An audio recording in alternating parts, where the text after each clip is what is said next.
You remember when I think one of our first meetings, you called me a drunkard, and we all heard that. And that I had a reputation of being a drunkard when I don't drink alcohol. Do you remember that? You Well, remember that? See, yes, I the point remember that. is Yes, that and there was some uh, basis for me saying that. there was, God bless you. Yes, Well, yes.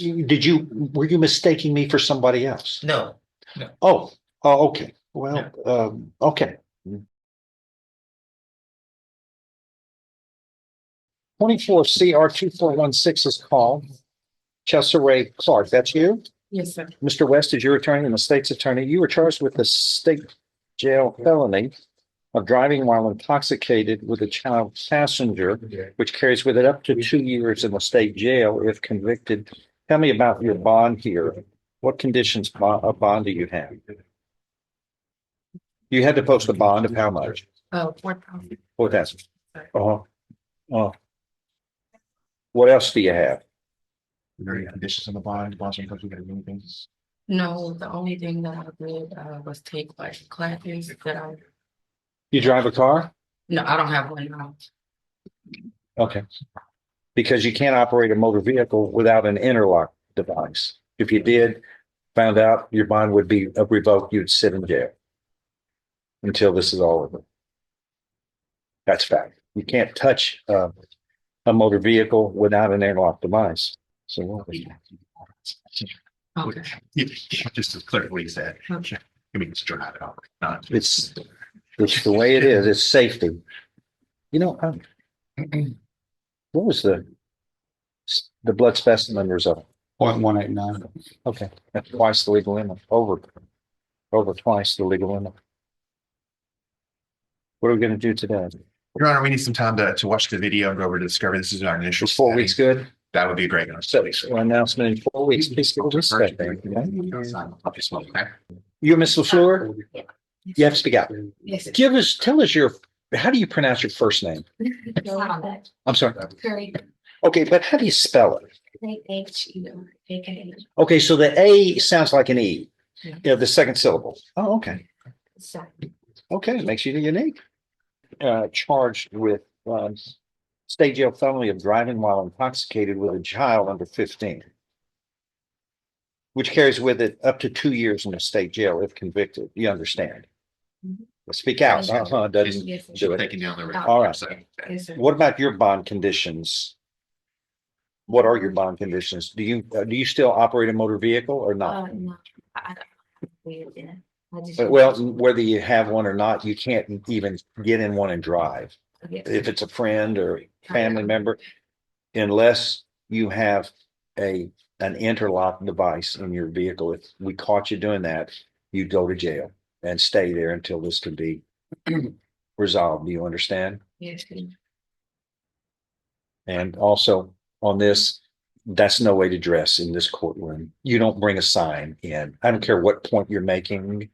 That's not allowed. I open the door for you. Anybody can walk in with a shirt, a top that has words on it that sends a message. That's not the way we work. There's your message, the Constitution of the United States. If you write the preamble of the Constitution, I'll let you wear it. But that doesn't do it. Do you understand? Show respect. That's what this is, a hall of honor, and it's what we make of it. Wearing signs on your shirt to make a statement is not appropriate. And we all know that. Nobody else is wearing that. So don't do that again. Understand? Yes. Thank you. What are you going to do today? Your Honor, I need to go over the discovery and the video with. How long? 4 weeks? 4 weeks is good. Yes, I can do that. Okay, get a reset. Reset. Oh, that lady, please. Thank you. 24 CR 1522 is called. You were Keto means, and you were here with Mr. West, your attorney. Hello. You're charged with the burglary of a habitation, and this is a second-degree felony, which carries with it up to 20 years in imprisonment. But that's not the end of that story, is it? Because this indictment goes on and on.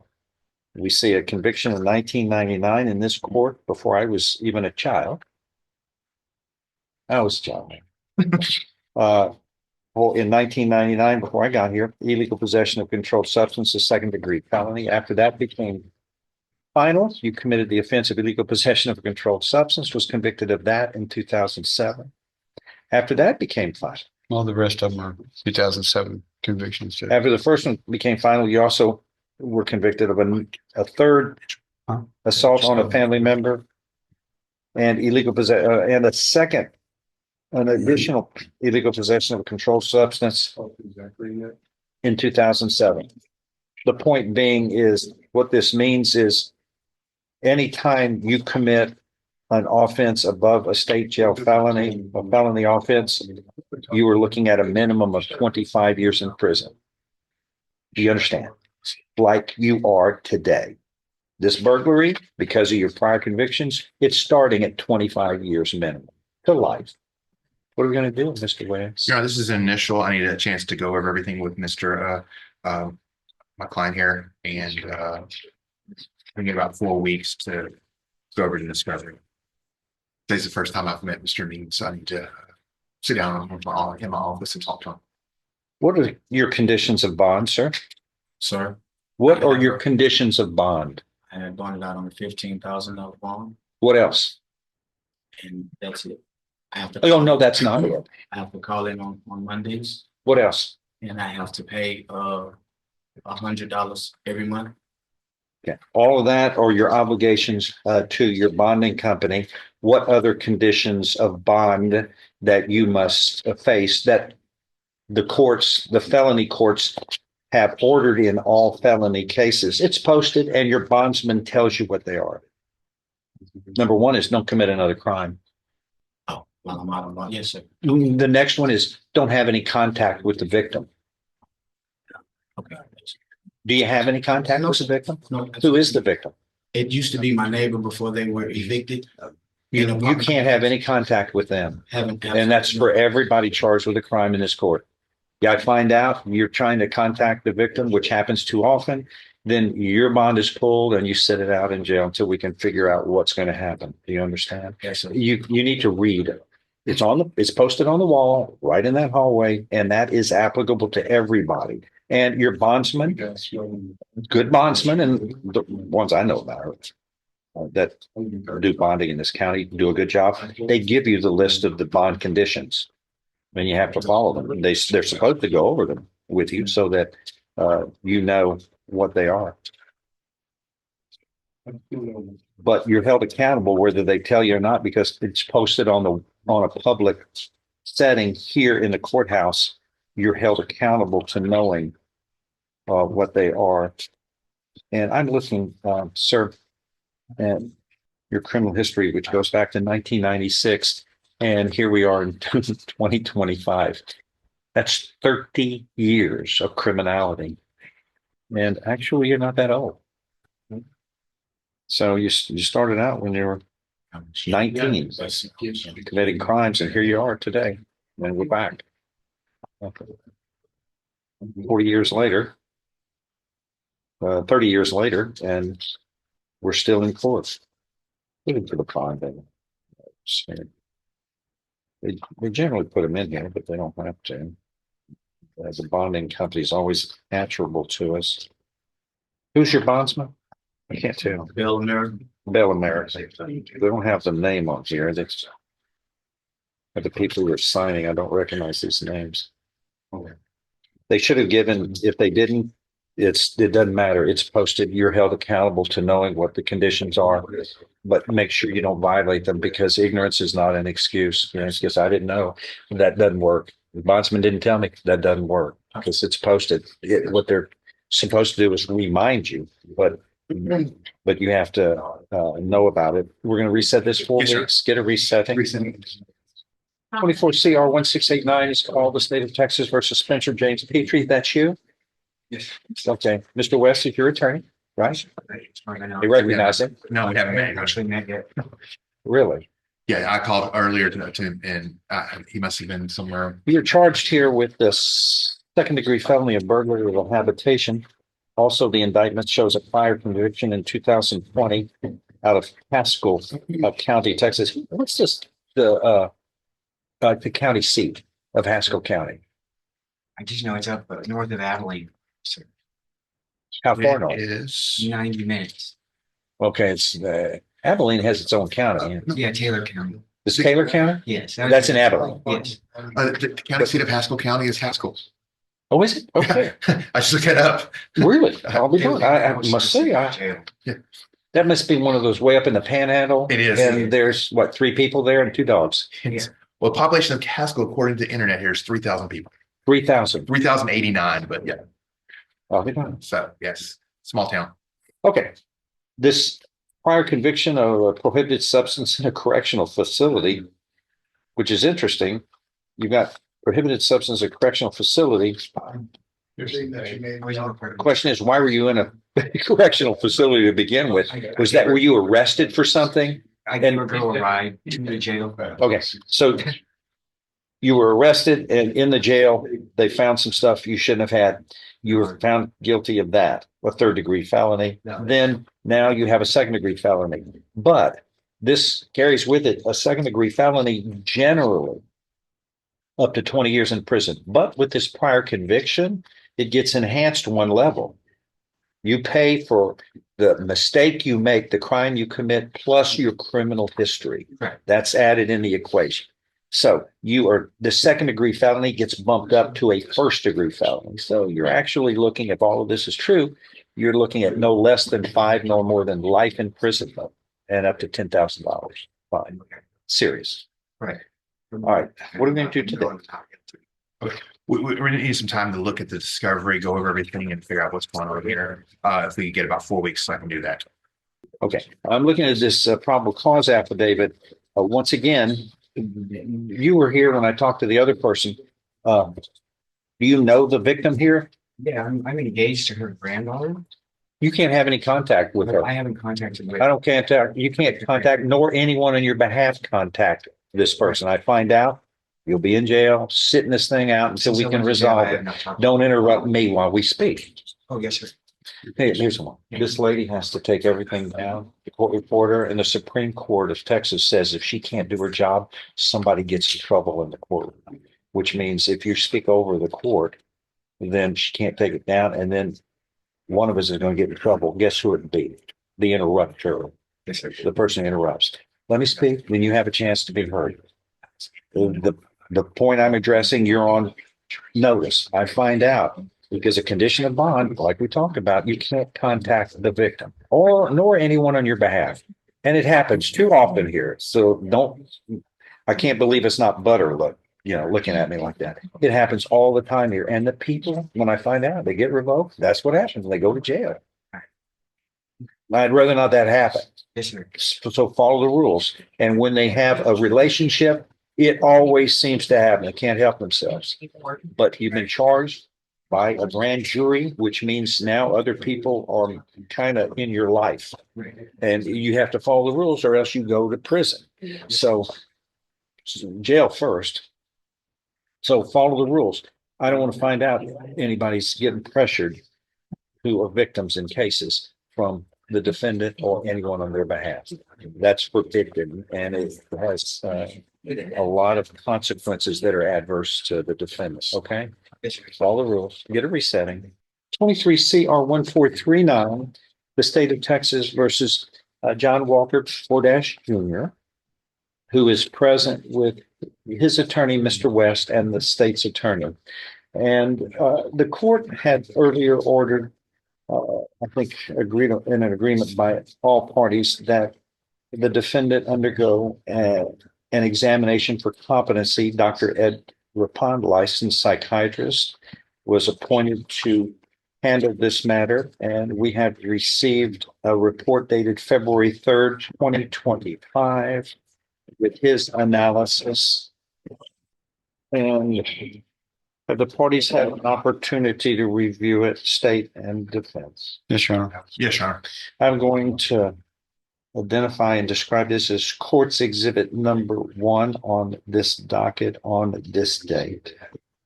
It's called, referred to as court's exhibit number 1. It will be placed into the record for the purposes of this hearing, and we will also seal this from the general public. Any objections, state No, Your Honor. and defense. No, Your Honor. All right.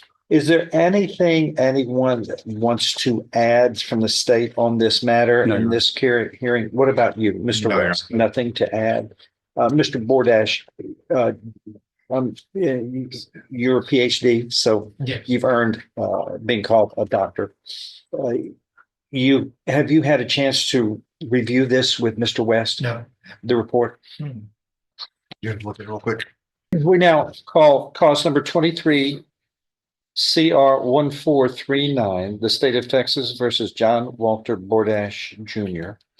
The defendant is present with Mr. West, John West, his attorney, and the state's attorney. We are picking up a matter as soon as we have gotten the information concerning the matter of competency concerning the defendant. A motion suggesting incompetency and request for examination was filed on in October of 2024 by the defense, and we had some matters taken up in the meantime concerning the defendant's placement on bond. This indictment of the defendant was handed up by the grand jury on September 20th of 2023 and has been pending. And we've had some matters over the course of that time concerning defendant's bond and whether his bond should continue based upon circumstances that were brought to the court's attention.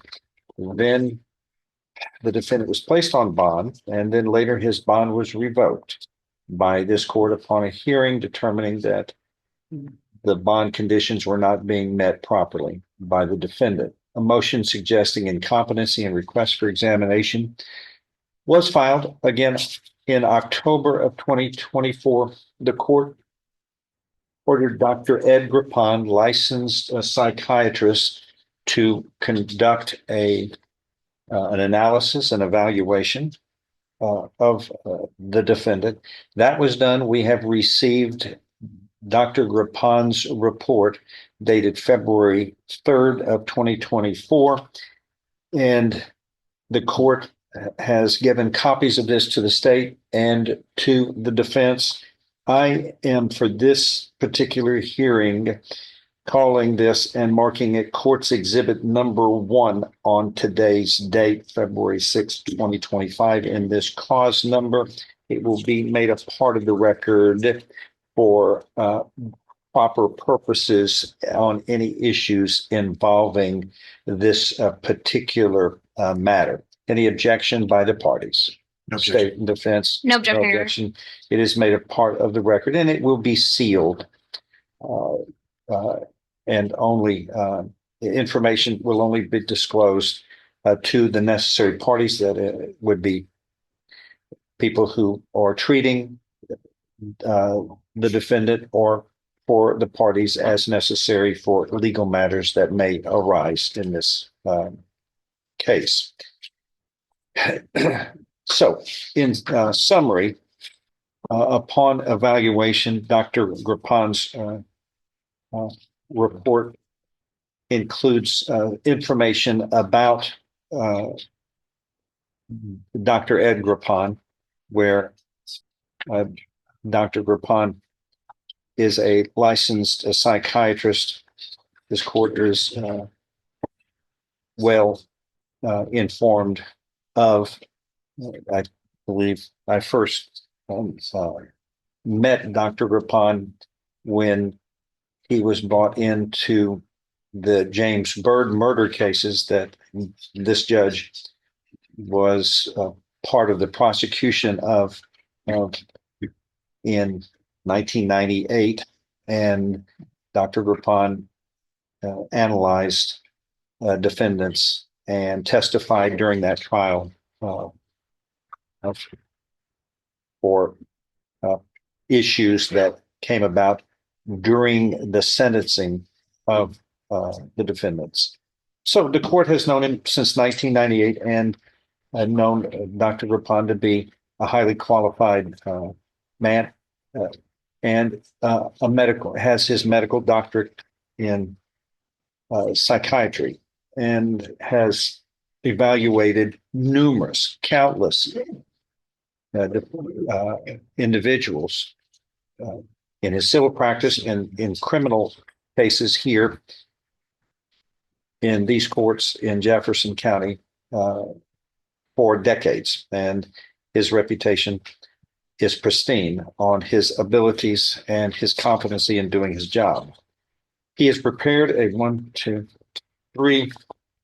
5-page report after evaluating Dr. Bordash at the request of this court after this court found good cause to have Dr. Bordash evaluated.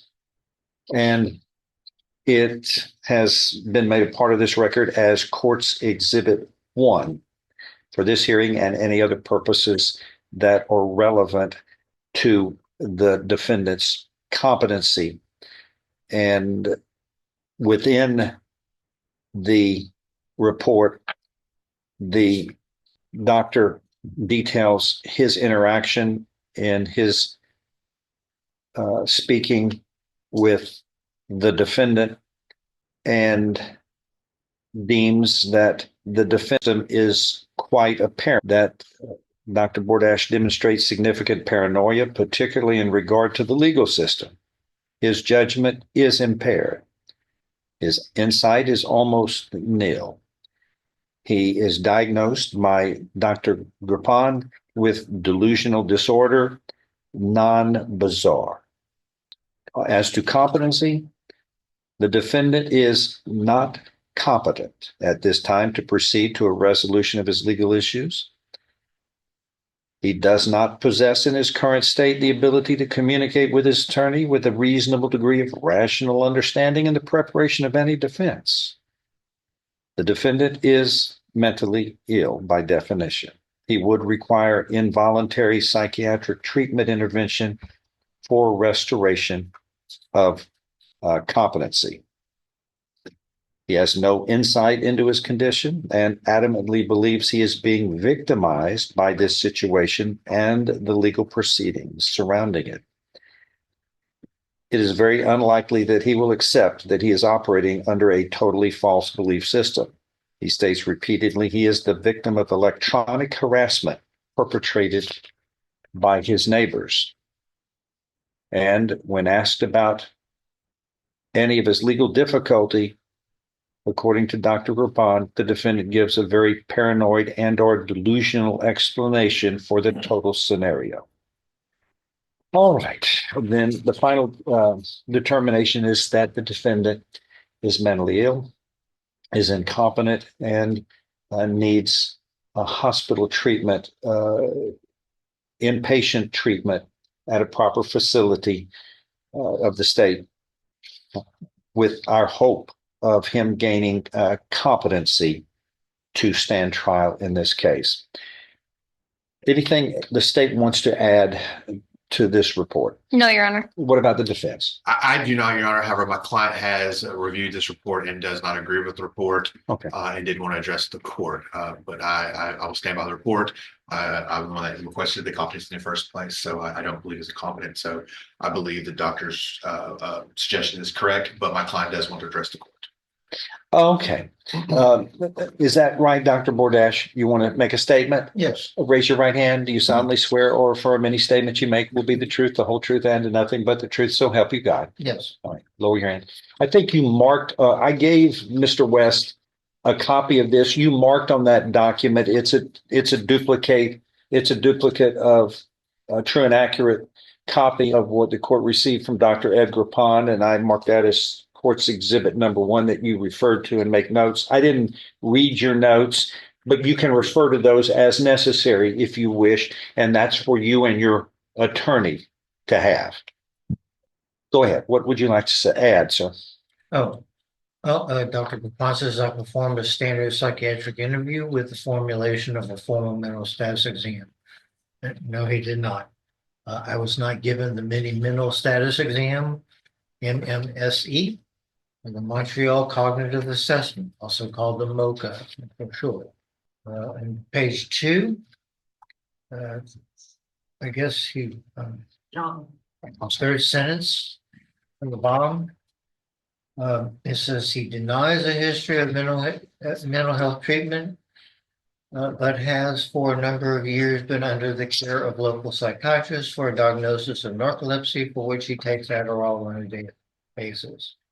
Actually, I acknowledge a history of mental health treatment for neurocognitive issues, for example, attention, concentration, processing speed, and motivation. And let's see. And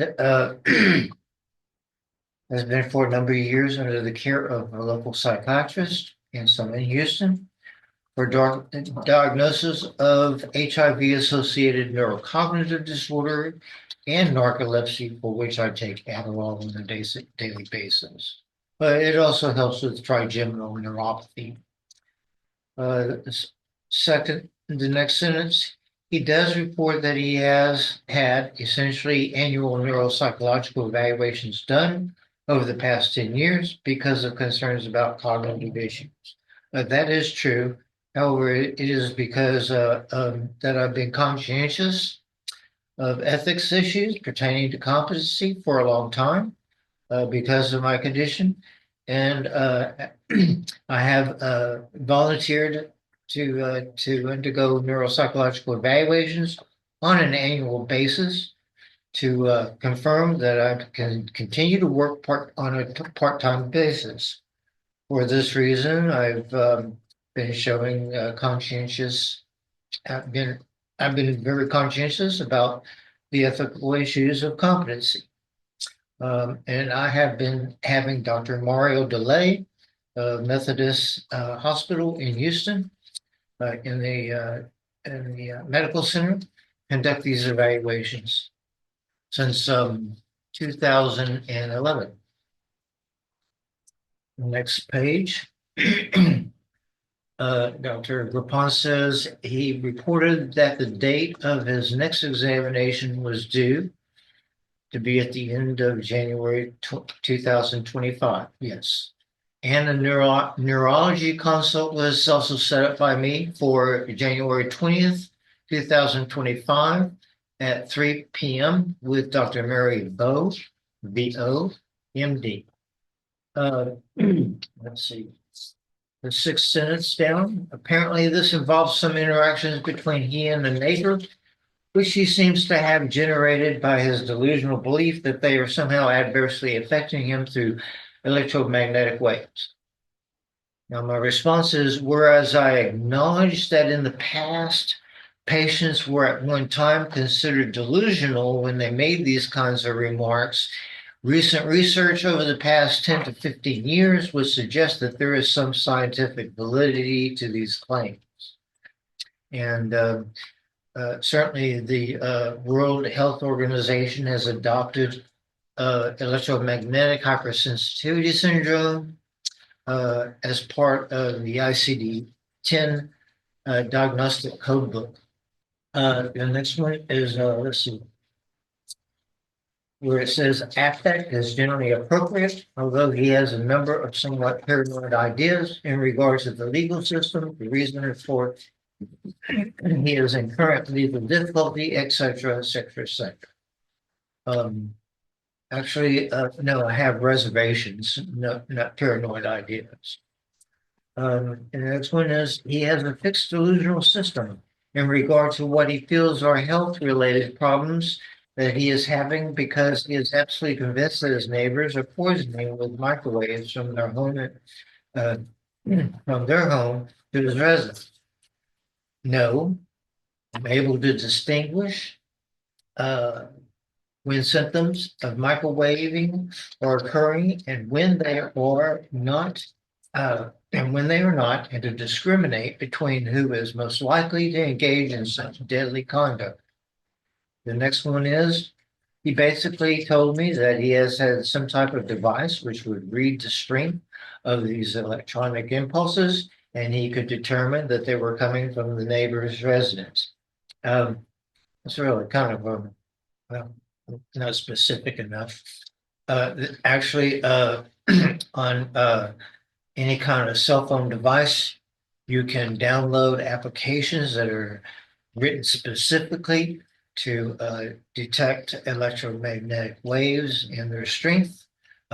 Actually, you can see on any cell phone that there's a, antenna icon with, that gauges the strength of the signal that you're receiving. And so that's the same sensor that is being used by these applications. The one I was using, is called, gauze meter. Gauze is a measure of the strength of a magnetic field. And it can also be measured using units called, Teslas or microteslas. And these applications, the one I, ended up using, more than the other was gauze meter, because I can take, constant readings up to, 300 seconds intervals and, locate where hot spots were, being found in my home. The first one was in the right bracket of my shower. It would, sometimes the readings would be as high as 5,000 microteslas or higher. And then on the shower wall, that separated the jacuzzi, those readings would go down to maybe 3,800, microteslas. Past that is my, master bedroom closet. In line with the shower wall bracket, readings could go down to about 25 microteslas. And then in the garage, um, about 10 feet from the garage door itself, which is still in line with the shower, the readings would go down to about, 2,000 microteslas. Now, the progressive decline in, strength of magnetic fields would indicate that it's coming from the direction of my neighbors. They have never had a white tent, put up, in their backyard before, until, I started having these experiences. And so they are coming from that direction. I've also determined that, at times, the, whatever device is in that tent is sometimes, shifted. And I pick up high readings, around, between my, bedroom window and where I lay my head on my bed. Since then, I have put in a door glass, a pane of door glass from a previous office, because glass is used as an insulator for magnetic fields, electromagnetic fields. And, that was enough to reduce the signal strength from about 2,800, microteslas down to about 700. So about a 75%, decrease, in these strengths.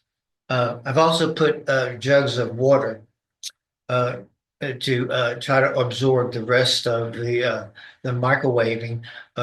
However, that proved to be a kind of messy, because by morning time, the jugs had expanded because of heating and, leaked onto my, But allow me to interrupt, just please.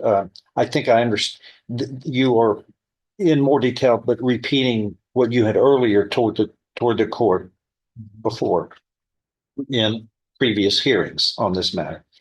Let me ask you, what you've never articulated to this court clearly is, why would your neighbors do such a thing that you think they're doing to intentionally cause you harm by this surreptitious, no, hold on, microwave attack on your mind? Okay, not on my Why? bond, Why? my person. Why would they do that? What do you think the motive would be if this is true? Well, it could be religious objections to my sexual orientation and the fact that I was in an interracial relationship. I mean, years ago, we had, Okay, you think that might be it? that might be it, amongst other things. The fact that I suspended fees because Miss Peyton showed up at my door making ridiculous claims that I should pay my fees because we needed to replace the street. That street won't be needing to be replaced for another 75 years. So I don't think we Are need to you be talking about collecting. homeowner fees? Yes, Do you? I don't think we should be taking up, Well- paying fees when neither one of us is going to be alive when that street needs to be replaced.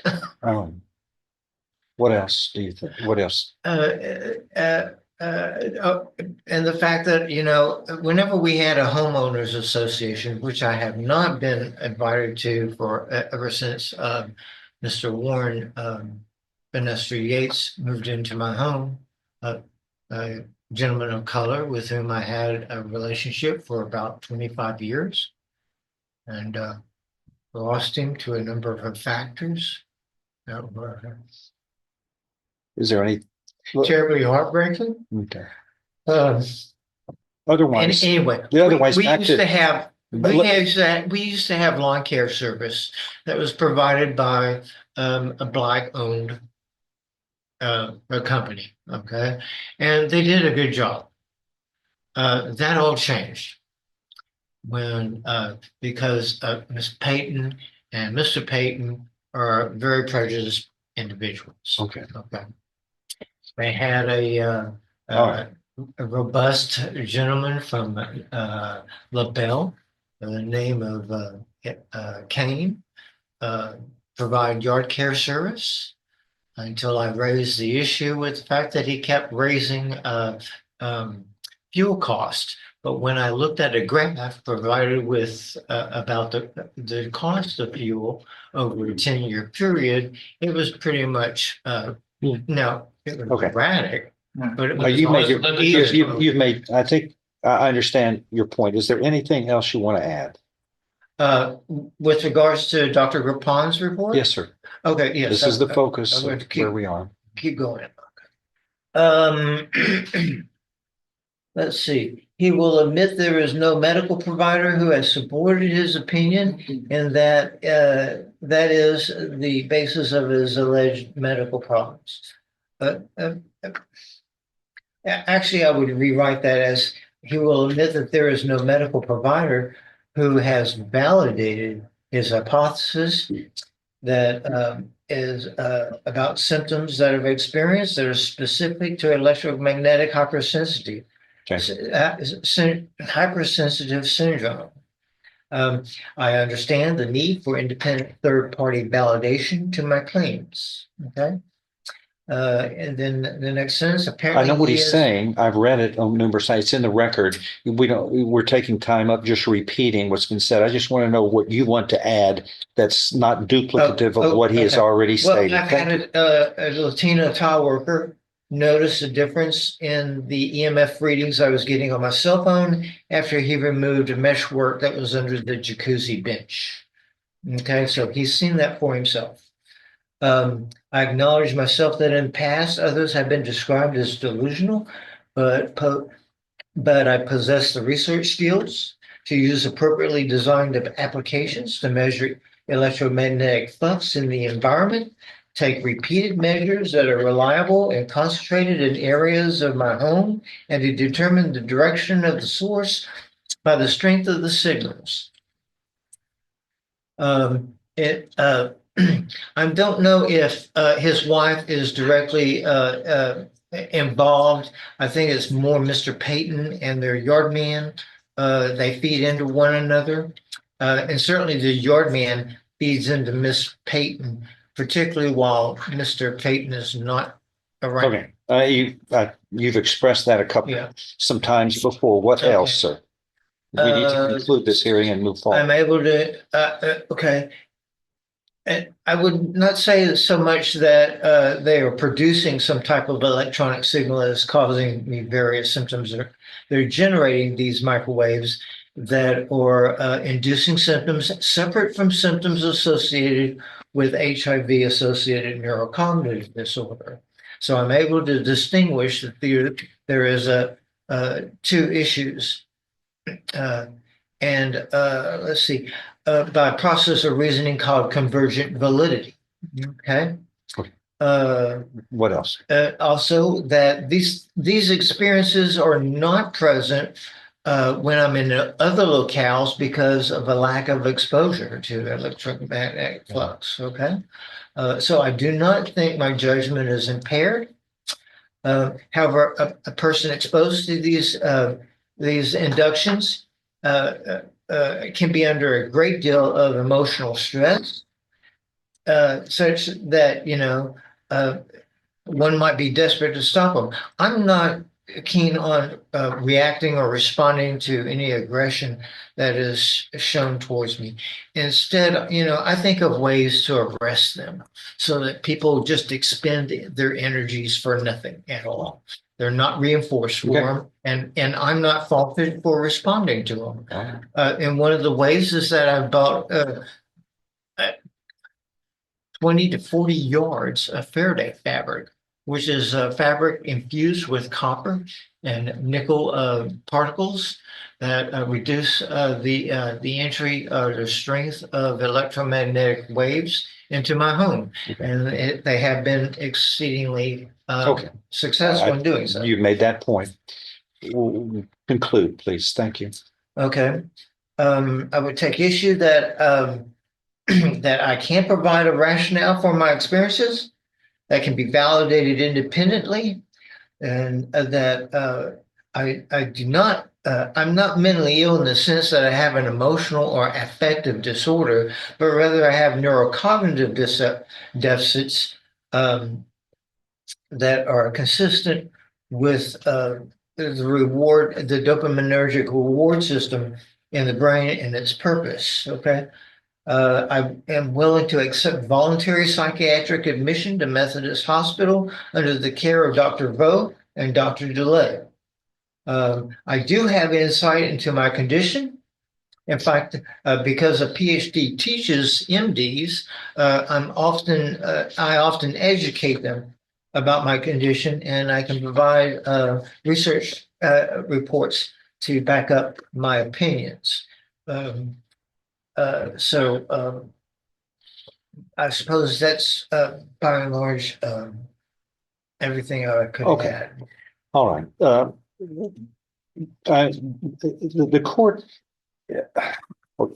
and what you are telling this court, do you stand by its accuracy, the accuracy of what you have told this court under oath? Yes. No. And is this the same accuracy that you have used in the interactions with this court in the past when you speak to the court or make statements to the court? Is it that same accuracy that you have used in the past? Yes. Okay. Yes. All right. I'm going to remind you, you remember I think one of our first meetings, you called me a drunkard. And we all heard that. And that I had a reputation of being a drunkard when I don't drink alcohol. Do you remember that? Well, You remember that? See, yes, I the point remember is that. Yes, that- and there was some basis for me saying that. There was, God bless you. Yes. Well, Yes. were you mistaking me for somebody else? No.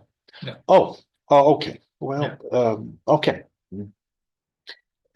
Everybody, You this were- whole town- you were identified as attending a this meal? court does not drink alcohol. Okay. That's Okay. I'm a soft Well, drinker, and I that's was the way I informed am. by a gentleman that whom I had no reason to question his validity All right. since he worked as a waiter there at my restaurant. All right. This court doesn't purchase alcohol from businesses. And there was also an alternative restaurants. I don't, hypothesis. but that's Because of that's your neither- tremors. that's the first time I've ever heard that one.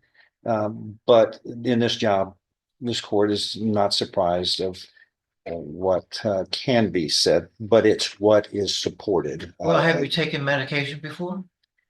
Are you Sir? taking medication now for your tremors? Oh, my familial tremors, Yes. which you see, that's another thing. Are you These taking are my, this amantadine? is, you have misdiagnosed this as well.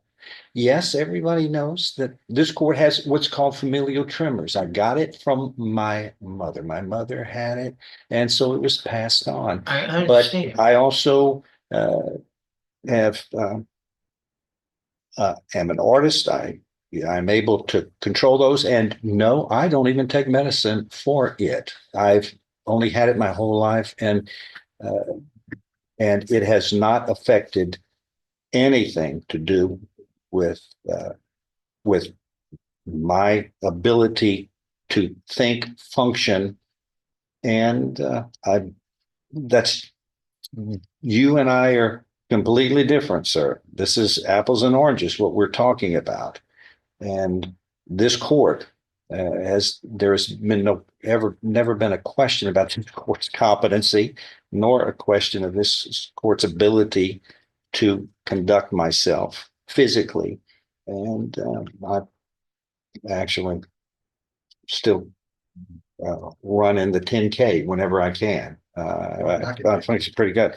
And I played sports, but I think if you of all people shouldn't be making conclusions when you don't have the basis of it. And if you know anything about familial tremors, you know it has nothing to do with competency and incompetency, and it is one of those situations that's traceable. That is of all human qualities one of the least problematic of all. You are the function of you are the focus of this. There are You some and your conditions actions, in which you people have, are not I'm sorry, aware sir, that you they are interrupt, having problems.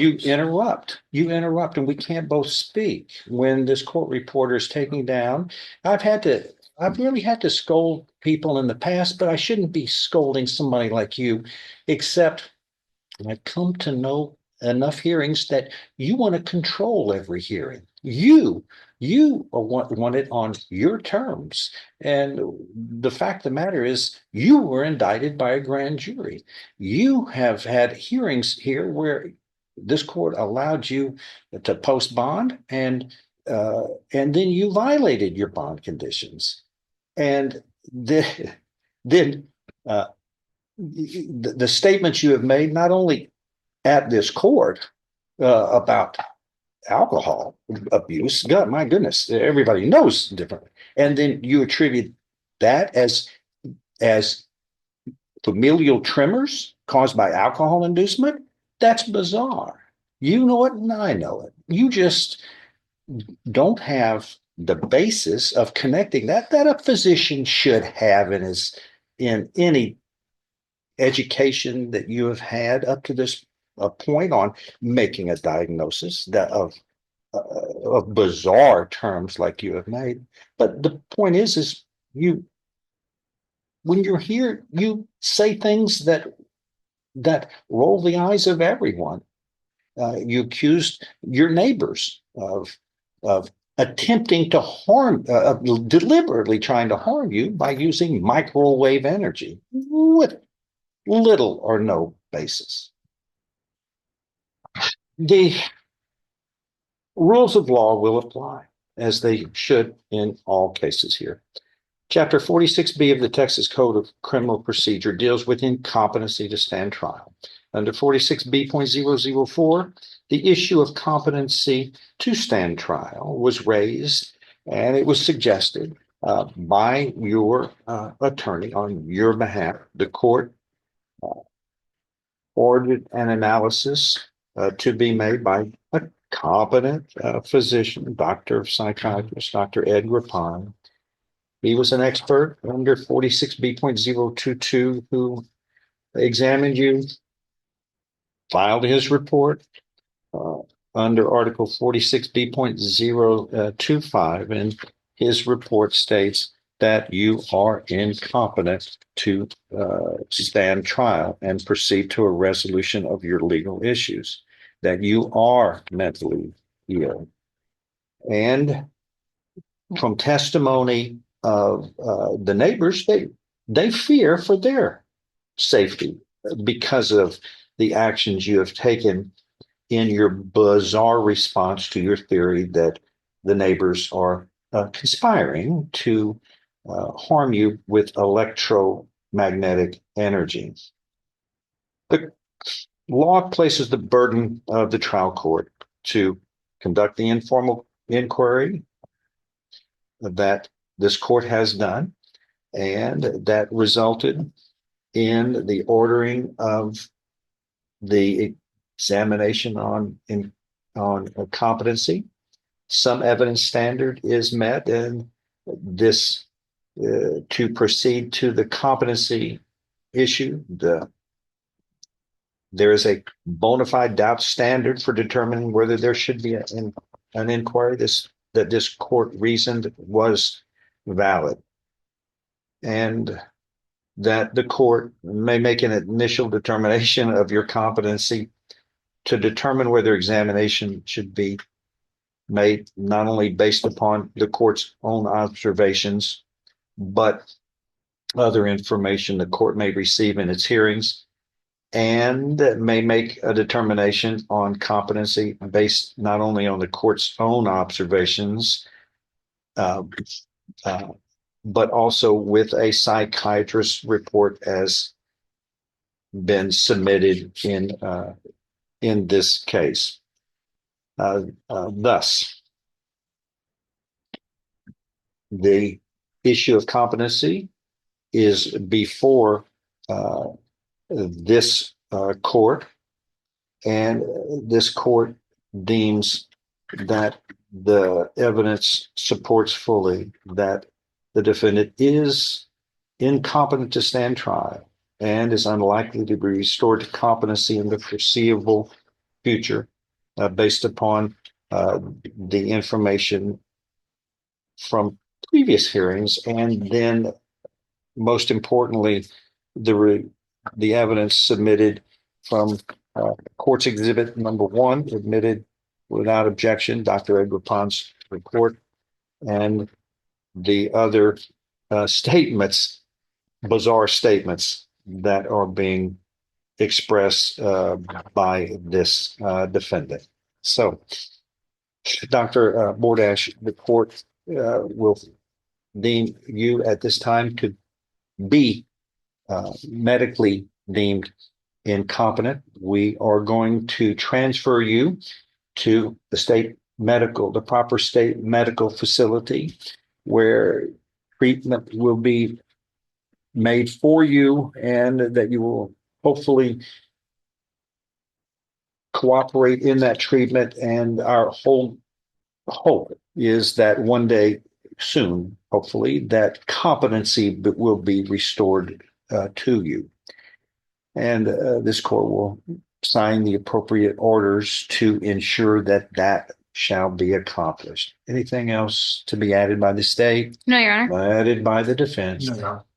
All right, we are in recess on this. That is all.